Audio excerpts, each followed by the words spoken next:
अभी आपको कहाँ जाना है? सऊदी अरब जाना है। कितने का रोजाना नशा करते हैं? 500-600 रुपए का। आप इनके क्या लगते हैं भाई? थोड़ा नीचे करो। तो आप क्या करेंगे इनको अगर ये ठीक हो जाएंगे इंशाल्लाह? थोड़ा सा नीचे करो। हाँ बस। ये आज बाहिमी रजामंदी वाला ग्रैंड ऑपरेशन है। आवाम से गुजारिश की गई थी कि खुद से लेकर आएँ ताकि हम देखें। अभी इससे पहले आप एक तरतीब देख चुके हैं।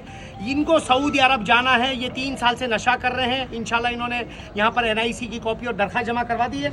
ठीक है, इंशाल्लाह इनको ठीक करके इनके घर वालों के हवाले करेंगे। बहुत शुक्रिया। अभी तकरीबन आप पिछले चक्कर आए थे, थोड़ा पीछे जाओ। वहाँ से 15 दिन में आ गए और वो ये कह रहे हैं कि वहाँ पर कोई सहूलत नहीं है, ना कोई पानी है, ना कोई पानी। तो वो 15 दिन में कैसे जिंदा रहे ये मुझे बताएं। ये मेरे को कुछ समझ नहीं। चले आ जाए, फिर वो आप खुद समझ जाए कि वो आपको भी भेजना नहीं चाह रहे और वो यहाँ पर इंतजार करना चाह रहे।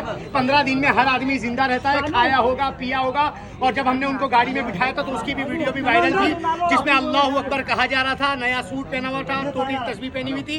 सिर्फ और सिर्फ ये मंशात फरोशों के, चोरी का माल खरीदने वाले कबाड़ियों के सारे मंसूबे हैं। और ये बंदा जो खुद सऊदी अरब जा रहा है और अभी इसके घर वाले इसको छोड़ने आए हैं। अगर इनको इत्मीनान है और एतमाद है तभी तो छोड़ने आए हैं। लेकिन ये नशे वाले खुद से जब छोड़ते नहीं तो ड्रामेबाजी करते हैं। क्या आपको एतमाद है? एतमाद है। चले आ जाए।